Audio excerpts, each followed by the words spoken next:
Bismillah, Assalamualaikum warahmatullahi wabarakatuh. Alhamdulillah, assalatu wassalamu ala rasulillah wa ala alihi wa sahbihi wa man wala. Ashhadu an la ilaha illallah wahdahu la syarika lah wa ashhadu anna Muhammadan abduhu wa rasuluh la nabiyya ba'dah amma ba'd. 87,6 MHz Radio DFM saluran edukasi berkarakter. Alhamdulillah sahabat muslim pendengar Radio D yang dirahmati Allah Subhanahu wa taala. Kembali kita bersyukur kepada Allah Subhanahu wa taala yang telah memberikan kita nikmat sehingga kita bisa menyapa pendengar semuanya melalui udara di saluran edukasi sahabat muslim semuanya 87,6 MHz. Dan kita doakan salawat dan salam kepada Nabi kita Muhammad sallallahu alaihi wasallam. Allahumma shalli ala Muhammad wa ala ali Muhammad. Alhamdulillah sahabat muslim pendengar Radio Day dimanapun berada, bagaimana kabarnya di siang hari ini? Alhamdulillah kita kembali lagi berjumpa di program Kata Dokter. Nah, insya Allah pemateri kita di siang hari ini adalah Dr. Muhammad John A. SPJP, SPKJ ya, Masya Allah. Dan Alhamdulillah sahabat muslim, kita di pagi menjelang siang hari ini ada tema pembahasan yang menarik nih. Tema kita pagi hari ini adalah tentang indahnya memaafkan. Nah, Masya Allah. Yang kita mengajak sahabat muslim semuanya untuk berinteraksi dengan kita di sini melalui telepon ataupun pesan singkat di 0811 6656 876. 0811 6656 876. Baik pendengar, kita telah terhubung dengan narasumber kita, Bapak Dr. Muhammad John A. SPKJ. Mari kita sapa terlebih dahulu. Assalamualaikum Pak Dokter. Waalaikumsalam warahmatullahi wabarakatuh. Ya, Pak Alif. Masya Allah. Terima kasih Pak Dokter atas waktunya di pagi hari ini.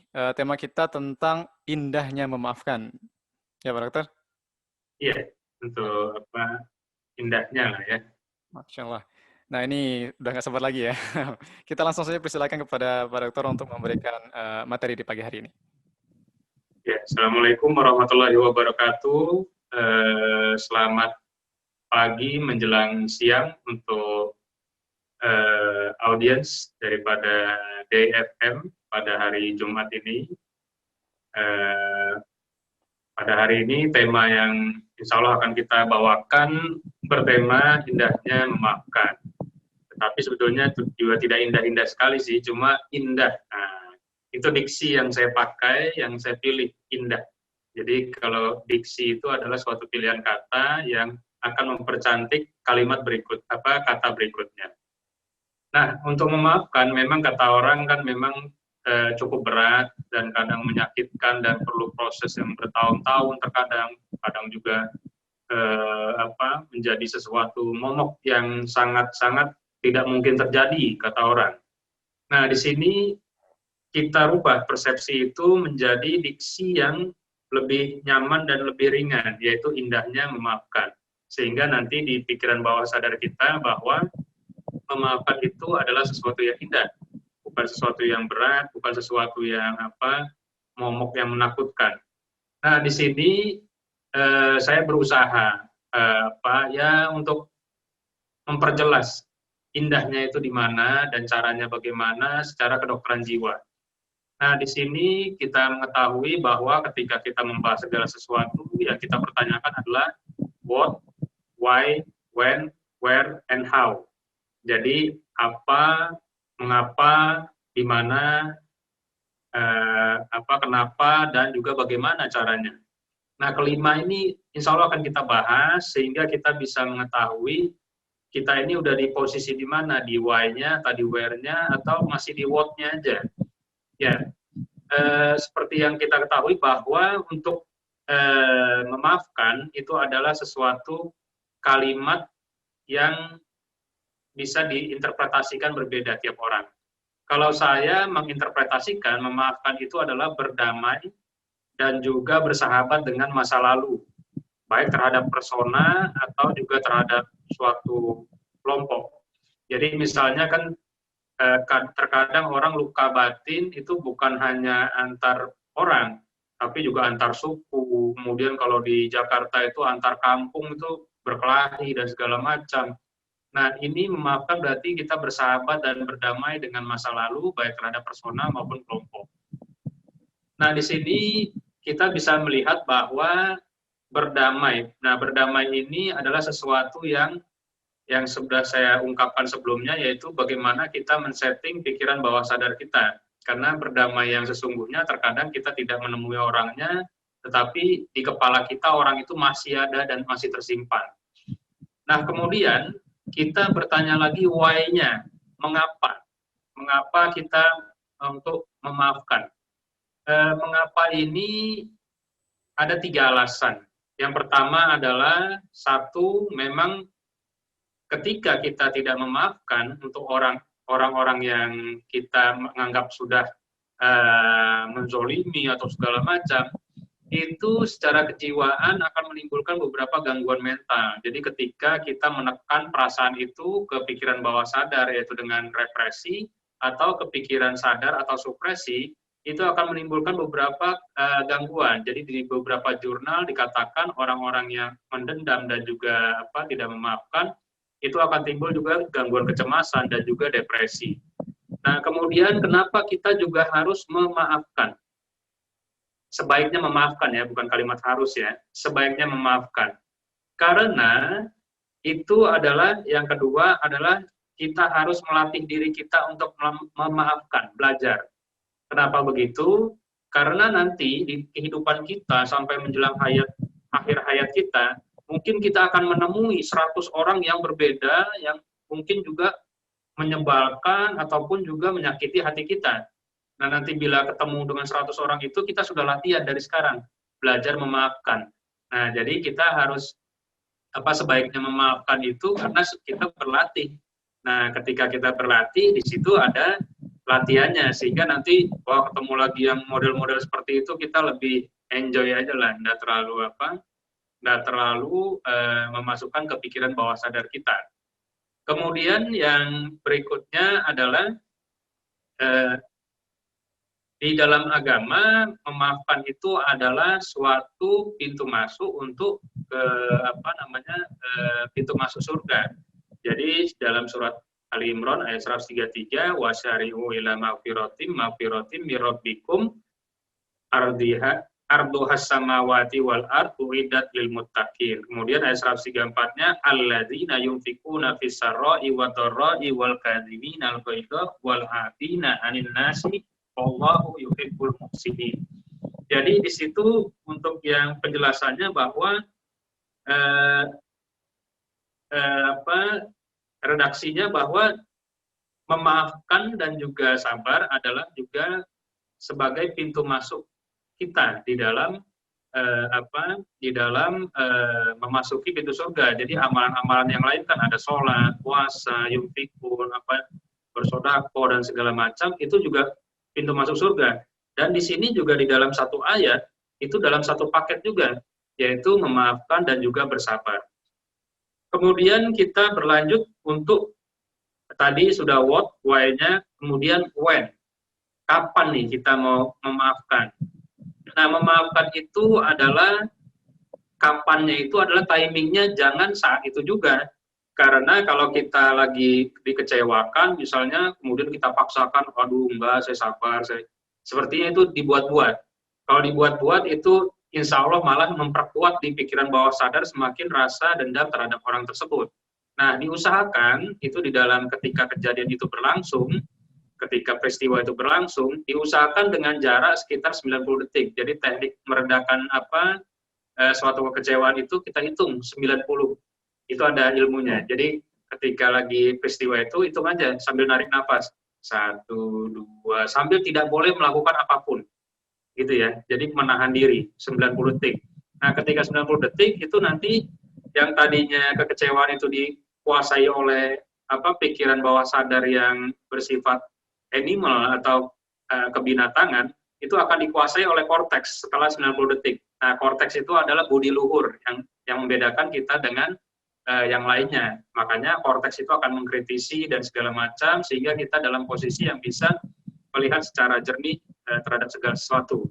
Nah, kalau bisa melakukan itu dan langsung memaafkan, itu mungkin alhamdulillah, luar biasa. Tapi kalau belum bisa, perlu kita merenungkan, boleh nanti malam, ketika malam hari, ketika sholat malam dan suasana lebih tenang, itu bisa kita mengintrospeksi dan juga mengevaluasi untuk proses-proses memaafkan. Kemudian juga di dalam sejarah tercatat juga untuk memaafkan ini bisa kita lihat, misalnya Dok, itu kayak nggak mungkin kayaknya dok, kayak memaafkan seperti itu dan bagaimana dan seterusnya. Ya berarti kita kasih contoh. Nah kalau contoh, orang kan kalau dikasih contoh, insya Allah dia mau memahami dan juga mau mengikuti. Misalnya kalau dalam sejarah, bagaimana Nabi itu sudah dizolimi oleh orang Mekah, waktu kemudian hijrah ke Madinah, kemudian ketika ditaklukkan kota Mekah itu, umat Muslim itu datang dengan damai. Nah, kemudian orang semuanya ketakutan di kota Mekah pada Fathul Mekah dibukanya kota Mekah kembali, itu terlihat bahwa Nabi itu berdamai dengan masa lalu. Dikatakan yang ingin silakan masuk ke Ka'bah pasti aman dan segala macam. Jadi di situ tidak ada menunjukkan suatu balas dendam dan juga permusuhan. Atau juga beberapa sejarah yang kita bisa lihat bahwa ketika Nabi Yusuf melihat saudaranya mengantri sembako ya, mengambil sembako di kerajaan Mesir. Saat itu Nabi Yusuf sebagai bendahara, kemudian nampak saudaranya, tetapi di dalam kutipan ayat itu tidak ditunjukkan bahwa Yusuf ini adanya kebencian terhadap saudara-saudaranya, termasuk juga yang paling terdekat dengan beliau yaitu Binyamin. Nah, di situ kita bisa melihat di dalam peristiwa-peristiwa ini bahwa kita mempunyai contoh bagaimana orang-orang besar, orang-orang yang kita teladani ini memberikan contoh tentang memaafkan yang luar biasa. Nah, kemudian yang selanjutnya adalah where. Where itu adalah di mana. Di mana ini yaitu kapan. Tadi when kapan, ini di mana lokasinya. Lokasinya atau saat yang tepat atau tempat yang tepat. Nah, tempat yang tepat itu salah satunya adalah saat kita kontemplasi, yaitu dengan sholat. Nah, sholat itu sepertiga malam atau setengah dari malam itu terakhir, itu akan membuat kita lebih jernih berpikir. Kenapa? Karena di otak kita gelombangnya adalah beta, di mana beta itu kekhusyuan, alfa, gelombang alfa, kekhusyuan, sehingga kita bisa merefleksikan segala sesuatu itu dengan clear dan tidak penuh dengan subjektivitas. Kemudian juga pada saat sebelum tidur. Nah, sebelum tidur itu juga gelombang di kepala kita itu adalah alfa. Nah, alfa udah mulai setengah khusyuk untuk menjelang tidur dan sadar, itu kita juga berusaha di saat di tempat tidur, kemudian sembari membayangkan orang-orang yang mungkin kita dalam file-file kita ini belum kita maafkan, kita katakan saja dalam hati kita, ya saya maafkan si A, si B, si C, si D menjelang tidur. Karena banyak pasien-pasien yang ketika kita coba dengan terapi memaafkan sebelum tidur, itu gangguan tidurnya bisa selesai, alhamdulillah. Jadi ternyata dia selama ini sulit tidur karena adanya dendam-dendam yang belum terselesaikan. Nah, kemudian yang selanjutnya where-nya itu di mana, yaitu ketika kita misalnya hati lagi senang, mungkin lagi suasana kejiwaannya lagi nyaman, atau lagi dapat rezeki, itu buru-buru manfaatkan situasi itu untuk memaafkan. Karena memaafkan itu perlu kondisi psikologis yang bagus. Bukan lagi susah. Kalau lagi susah mau memaafkan orang, itu akan menimbulkan suatu tambah kebencian. Karena dia merasa, wah nih saya susah nih karena si orang itu, jadi tambah susah. Nah sekarang kita manfaatkan momen-momen lagi kita hatinya lagi senang, atau mungkin baru terima gajian, atau lagi weekend, hari-hari libur dan segala macam, itu hati lagi nyaman, itu coba manfaatkan langsung. Karena itu pikiran kita lebih objektif dan lebih nyaman untuk melakukan aktivitas memaafkan itu sendiri. Kemudian yang terakhir tadi what, why, when, where. Yang terakhir adalah how. Nah, kalau how ini adalah kalau kita bisa lihat, yaitu how itu adalah bagaimana caranya dokter. Itu kan teorinya semuanya, what, when, itu caranya bagaimana. Caranya ini ada beberapa yang bisa kita terapkan. Nah, nanti bisa juga diaplikasikan langsung pada hari ini juga ataupun nanti malam. Yang pertama, yaitu dengan teknik memahami perbedaan orang, terutama laki-laki dan perempuan. Jadi kadang-kadang dendam terhadap terhadap saudara sendiri, terhadap pasangan sendiri, terhadap yang masih sekitar kita, atau kepada teman kerja. Nah, ketika kita memahami orang-orang yang dengan sejelas-jelasnya, misalnya laki-laki dan perempuan itu kan berbeda. Di mana pada edisi sebelumnya kita menjelaskan bahwa laki-laki korpus kalosumnya sedikit, korpus kalosum wanita lebih banyak, sehingga wanita multitasking. Kemudian juga ada hormonnya berbeda, wanita dan perempuan hormonnya berbeda. Atau ketika wanita lagi menstruasi, kita bisa melihat bahwa estrogennya menurun, di saat menurun juga endorfinnya, serotoninnya paling terendah posisinya, sehingga dia moodnya berubah. Nah, kita harus memahami, jangan-jangan dia lagi datang mens, lagi datang menstruasi, dan segala macam, sehingga dia bisa berbuat seperti itu kepada kita, misal seperti itu. Nah, kemudian selain memahami dari perbedaan wanita dan perempuan, yaitu juga dengan teknik yang sederhana, yaitu kita sebut dengan kursi kosong atau empty chair. Di dalam kedokteran jiwa, ini biasanya kita pakai. Jadi misalnya dia ada dendam atau suatu hal yang tidak terselesaikan, tetapi orangnya tidak ada. Orangnya sudah jauh dan sulit untuk dipertemukan kembali di dalam terapi dendam itu sendiri.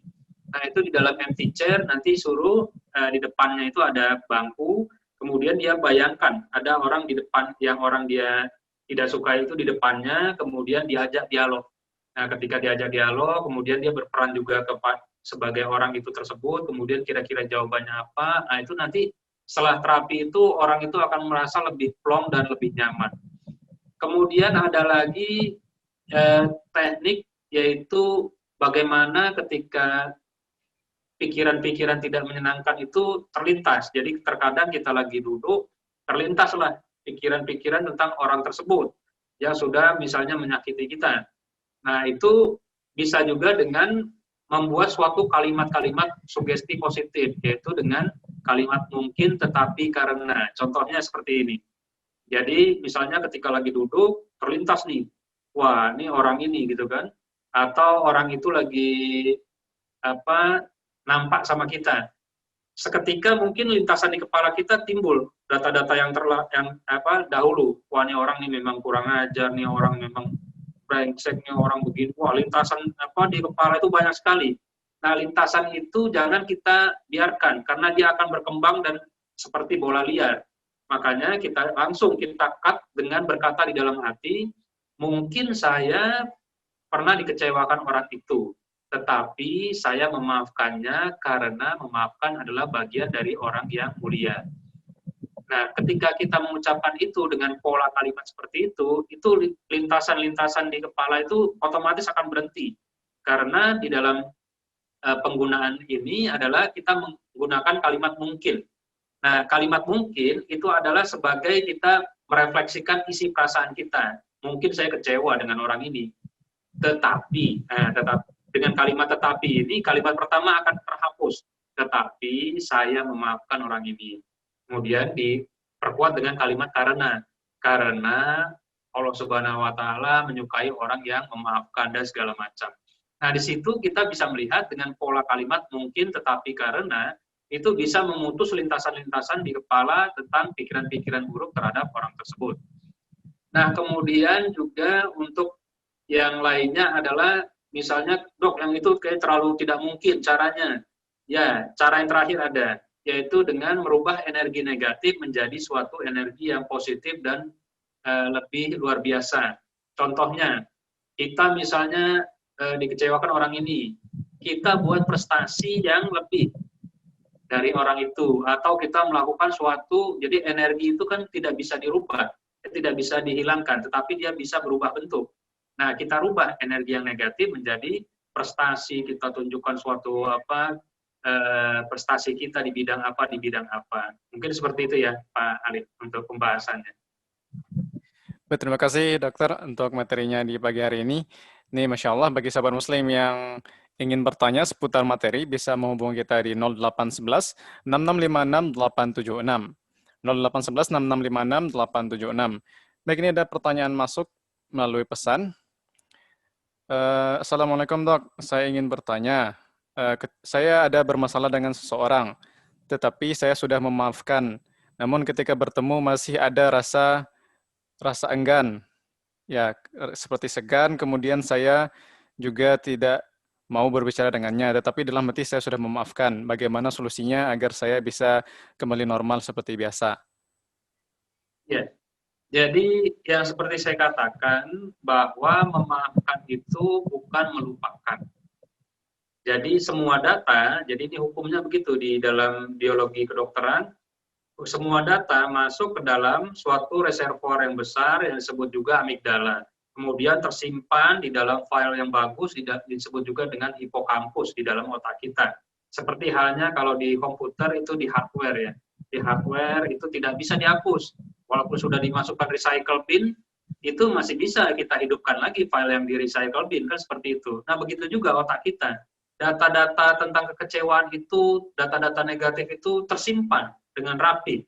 Nah, sekarang tugas kita bukan menghapus data itu.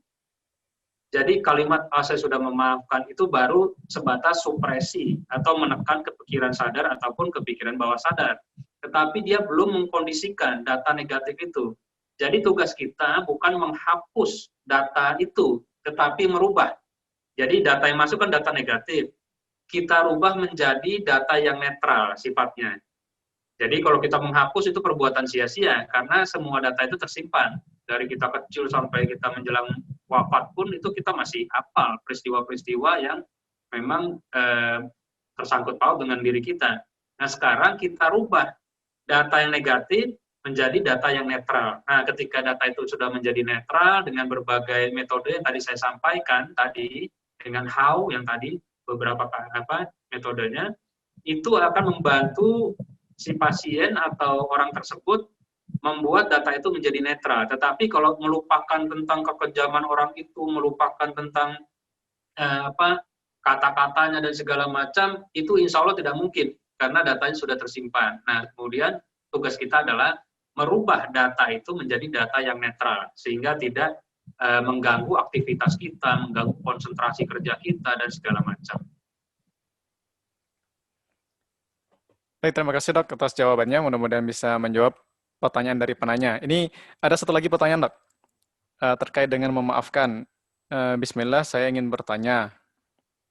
Saya pernah melakukan kesalahan besar, masih terngiang di pikiran, susah memaafkan diri sendiri. Saya selalu merasa rendah dan bersalah. Bagaimana solusinya agar saya bisa kembali bangkit, dok? Ya, itu pertanyaannya, dok. Ya, kalau merasa bersalah itu sesuatu fitrah dari manusia. Jadi kalau ketika melakukan kesalahan, dia adalah fitrahnya menyadari dan juga merasa bersalah atau merasa berdosa. Itu fitrahnya manusia. Tetapi ketika fitrah itu di luar kendalinya, yaitu salah satunya adalah terlalu berlebihan merasa bersalahnya. Itu akan di dalam kedokteran jiwa akan menimbulkan suatu gangguan yang kita sebut juga dengan depresi. Karena di depresi itu ada namanya 8 kriteria minor. Salah satunya adalah rasa bersalah yang berlebihan. Nah, rasa bersalah itu boleh, kita bersalah kayak tidak enak. Tapi ketika berlebihan, itu akan masuk suatu hal yang kita sebut juga dengan gangguan mental. Apalagi itu mengganggu fungsi sosial dia.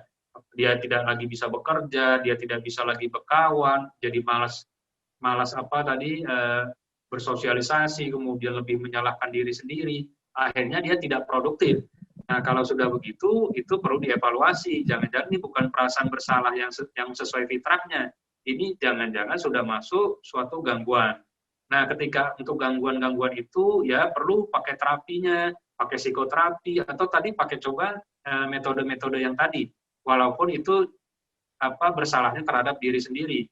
Nah, ketika terhadap diri sendiri, itu lebih nyaman kita bisa lakukan. Tetapi kalau terhadap orang lain, itu memang kita perlu ada evaluasi yang lebih lanjut. Mungkin seperti itu. Baik, terima kasih dok, ya, atas jawaban dari penanya tadi.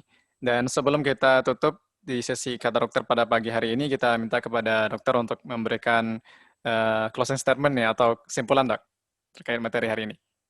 Iya, terima kasih Pak Alif.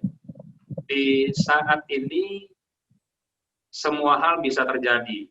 Ketika kita misalnya terutama kaum milenial ya, kaum muda milenial, itu terkadang kita tidak cari musuh, musuhnya datang sendiri, yaitu melalui media sosial. Iya. Misal kita posting apa, posting ini tiba-tiba ada 20 yang bagus, 10 katanya apa netizen yang apa gitu kan, yang apa haters, nah gitu ya. Jadi kadang-kadang kita melalui media sosial kayak kita mengumpulkan banyak lawan kayaknya seperti itu ya. Nah ini perlu kita waspadai juga. Jadi terkadang kita mendengar komen-komen negatif itu kayaknya wah hati ini bergejolak seperti itu. Nah ketika itu sekarang ini manusia atau milenial ini lebih banyak musuhnya ini di media sosial daripada di kehidupan nyata. Nah jadi komentar-komentar dan apa haters-haters ataupun segala macam itu malah menjadi pemicu di dalam kita kehidupan ini dibandingkan mungkin kita sakit hati dengan ketemu orang yang di dunia nyata ya. Nah, sekarang kita juga harus bisa mengendalikan diri di dunia mayanya, kemudian di dunia yang nyatanya juga kita kondisikan sehingga kita tidak mengumpulkan banyak juga musuh-musuh yang akan menyerang kita, dan kalau sudah diserang mungkin kita nggak bisa tidur, kita nggak bisa aktivitas, ya berarti salah kita sendiri. Nah sekarang kita posisikan bahwa segala sesuatu pintu masuk yang tidak menyenangkan itu kita kurangi, sehingga dengan mengurangi itu insya Allah kita juga lebih namanya jangan sampai lah sehari udah ngumpulin 5 musuh ya kan, 5 musuh aja, satu musuh untuk kita terapi diri sendiri aja sudah susah. Nah kalau kita rapel dalam 1 minggu itu lebih susah lagi. Nah sekarang ya udah kita kurangi aja, kita berjalan, kita melangkah, dan kemudian pakai saja teknik-teknik yang tadi, teknik kursi kosong, teknik mungkin tetapi dan karena, kemudian energi berubah jadi prestasi, dan juga afirmasi. Nah jadi kita di kehidupan yang lebih modern ini mungkin untuk haters atau tidak suka, netizen dan segala macam itu lebih banyak. Nah, itu perlu kita waspadai. Mungkin seperti itu. Wabillahi taufiq wal hidayah. Wassalamualaikum warahmatullahi wabarakatuh. Ya, jazakallah khair. Terima kasih banyak kita ucapkan kepada Dr. Muhammad John, SPKJ. Ya, mudah-mudahan materi yang disampaikan di pagi hari ini bisa kita terapkan ya Sobat Muslim. Bagi yang sedang bermasalah nih, mudah-mudahan bisa lebih legowo untuk memaafkan ya. Masya Allah. Dan Sobat Muslim, kita insya Allah akan kembali lagi minggu depan pada program yang sama. Insya Allah di program Kata Dokter. Dan tetap di 87,6 MHz ya Sobat Muslim. Nah, kita tutup perjumpaan kita di program Kata Dokter di pagi hari ini dengan membaca doa kafaratul majelis. Subhanakallahumma bihamdika asyhadu an la ilaha illa anta astaghfiruka wa atubu ilaik. Sekali lagi kita ucapkan terima kasih kepada Bapak Dokter dan juga kepada pendengar yang sudah menyimak dari awal sampai akhir program kita. Wassalamualaikum warahmatullahi wabarakatuh.